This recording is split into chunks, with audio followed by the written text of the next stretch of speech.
Hai semua, di video kali ini kita akan mencari penyelesaian akar-akar dari persamaan kuadrat dengan cara memfaktorkan. Langsung aja ya.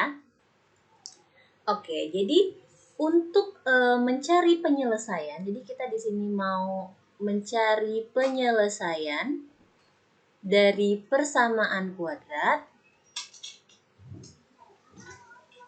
Nah, itu sebenarnya ada 3 cara. Yang pertama itu memfaktorkan.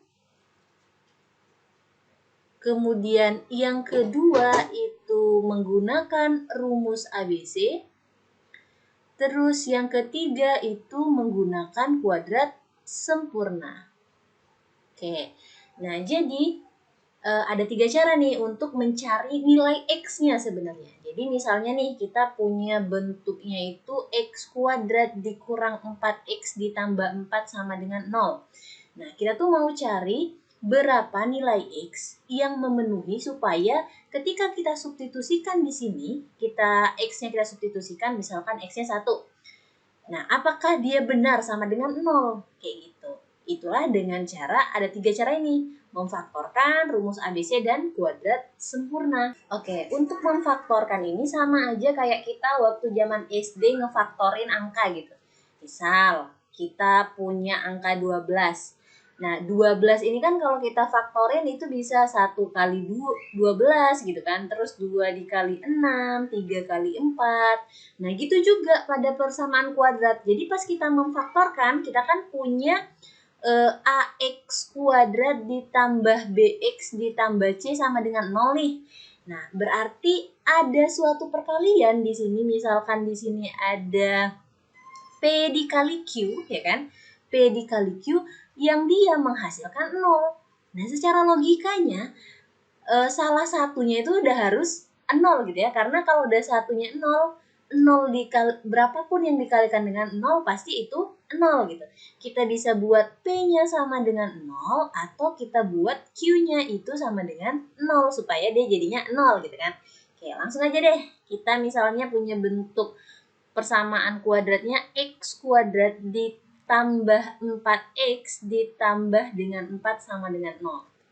Nah, pertama-tama kalian bisa buat perkaliannya gitu ya. Berarti ini kira-kira gini. Oke.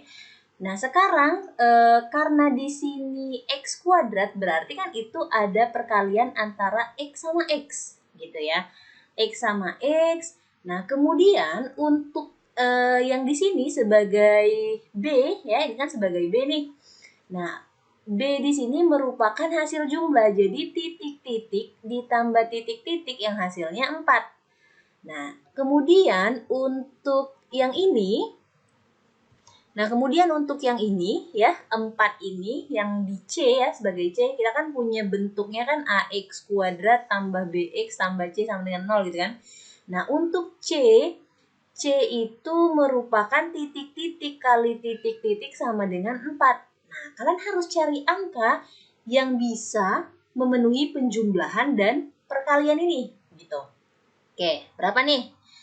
Mudah ya, ini berarti 2 tambah 2, ini juga 2 kali 2. Yang angkanya harus sama ya, antara penjumlahan dengan perkalian. Oke, berarti di sini bisa kita tulis ini ditambah 2, ini juga ditambah 2. Nah, ini supaya dia 0, karena kan kita harus pilih nih, supaya dia 0 kan salah satunya harus 0. Bisa ini 0 atau ini 0. Berarti bisa kita buatkan dengan X ditambah 2 sama dengan 0, ya kan? Oke, berarti ini X-nya sama dengan minus 2. Karena kebetulan ini sama juga, berarti ini kan minus 2 nih. Oke, tapi coba nih kita pakai yang beda. Jadi misalnya nih, X kuadrat ditambah dengan 5X ditambah dengan 6 sama dengan 0. Nah, sama aja kayak tadi, berarti kan 5 ini merupakan titik-titik ditambah titik-titik sama dengan 5 ya. Kemudian yang 6 ini titik-titik kali titik-titik sama dengan 6. Udah tahu dong hasilnya berapa? Ya, ini 2 ditambah 3, kemudian ini 2 dikali 3. Oke, maka ini bisa kita buat Berarti ini kan sama-sama nih. Kayak tadi buat X, di sini juga buat X sama dengan 0. Maka di sini tambah 2, ya kan? Ini positif 2 sama ini di sini tambah 3. Nah, jangan lupa kita buat ini salah satunya sama dengan 0. Oke? Boleh yang ini, boleh yang ini. Oke, ketika kita buat yang ini 0, maka ini kan gini. Kita ke sini ya. Jadi X ditambah 2, X ditambah 3 sama dengan 0. Oke, maka ini bisa kita buat X tambah 2 sama dengan 0, maka ini X-nya sama dengan minus 2. Oke, kemudian kalau kita pilih yang ini 0, maka ini atau gitu ya. X tambah 3 sama dengan 0, ya kan? Berarti kan ini X sama dengan minus 3. Karena minus 3 tambah 3 itu 0. Oke, nah berarti akar-akar dari persamaan kuadrat ini atau nilai X yang memenuhi, ya, nilai X yang memenuhi persamaan kuadrat ini, X kuadrat tambah 5X tambah 6 itu minus 2 atau minus 3, gitu. Oke? Nah, ini untuk yang positif. Terus gimana, Kak, kalau untuk yang negatif? Ada nggak, Kak, yang ini negatif? Ada. Jadi misal nih, kita punya X kuadrat dikurang dengan 6X, kemudian ditambah 5 sama dengan 0. Nah, ini sama aja sebenarnya. Jadi, minus 6 ini juga merupakan titik-titik ditambah titik-titik sama dengan minus 6. Terus si 5 itu juga sama, titik-titik dikali titik-titik sama dengan sama dengan 5 ya. Oke, berapa nih?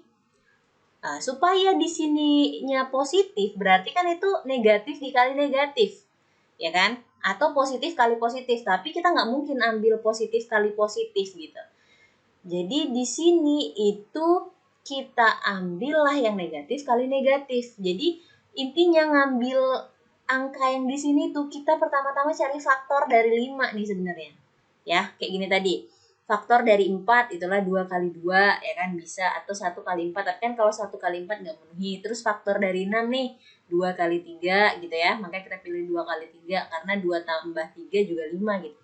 Nah ini juga, ini kan bisa 1 kali 5 gitu kan. Nah tapi karena di sini positif dan di sini negatif, berarti ini kan nggak mungkin sama-sama positif nih. Kalau sama-sama positif kayak gini tadi pasti hasil ininya positif, sedangkan negatif 6 gitu. Oke, berarti ini kan 1 kali 5, min 1 kali min 5 jadi 5, min 1 tambah min 5 itu jadi minus 6. Nah, jadi bisa kita buat si X kuadrat min 6X tambah 5 ini jadi X dikurang 1, ya kan? Kemudian X dikurang 5 sama dengan 0. Nah, sama aja kayak tadi. Kita buat salah satunya 0 gitu ya faktornya supaya pas dikali hasilnya 0. Jadi X dikurang 1 sama dengan 0, maka X-nya sama dengan 1, atau X dikurang 5 sama dengan 0, maka ini sama dengan 5. Ya, jadi ini X sama dengan 1 atau X sama dengan 5. Tipsnya supaya kalian bisa mencari angka ini sama angka ini yang memenuhi, pertama-tama kalian mencari faktor dari si C. Ya, ini kan 4. 4 itu faktornya dari 1 kali 4 atau 2 kali 2 gitu ya. Jadi ini kan faktornya 1 kali 4 atau 2 kali 2. Tapi kalau 1 kali 4, 1 tambah 4 kan bukan 4. Nah, berarti kita nggak bisa pakai yang ini. Kita gunain yang ini gitu. Terus 6. 6 ini faktornya 1 kali 6, 2 kali 3. Kalau kita pilih 1 kali 6, 1 tambah 6 itu bukan 5. Berarti kita nggak bisa pakai yang ini. Kita coba yang ini. Oh, ternyata memenuhi kedua ini. Oke, berarti yang ini. Sama nih yang ini juga. 5 ini kan ya cuma 1 kali 5 gitu. Nah, tapi di sini kondisinya negatif. Kalau kita tambahin 1 tambah 5 itu 6, bukan negatif 6. Oh, karena di sini positif kan berarti bisa juga perkalian yang negatif kali negatif. Gitu ya. Nah, di video selanjutnya kita masih akan belajar tentang memfaktorkan, mencari akar-akar persamaan kuadrat atau mencari nilai X dengan memfaktorkan, tapi koefisien dari X kuadratnya udah bukan lagi 1. Kali ini masih gampang nih, nanti bisa jadi 2. Nah, itu bakal kita ajarin di video selanjutnya. Jangan lupa follow IG-nya. Dan terima kasih. Mau cari bimbel yang nggak keluar rumah? Ya udah, di rumah aja, private. Di sini kami bakal nyediain kalian pembelajaran yang menarik, dibimbing sampai paham, materinya dijelasin dari awal, hemat biaya juga loh, dan tentunya diajar oleh orang-orang yang ahli di bidangnya. Nggak cuma matematika, tapi ada fisika, juga kimia. Langsung aja hubungi yuk di Instagramnya @dirumahajapprivate. Terima kasih.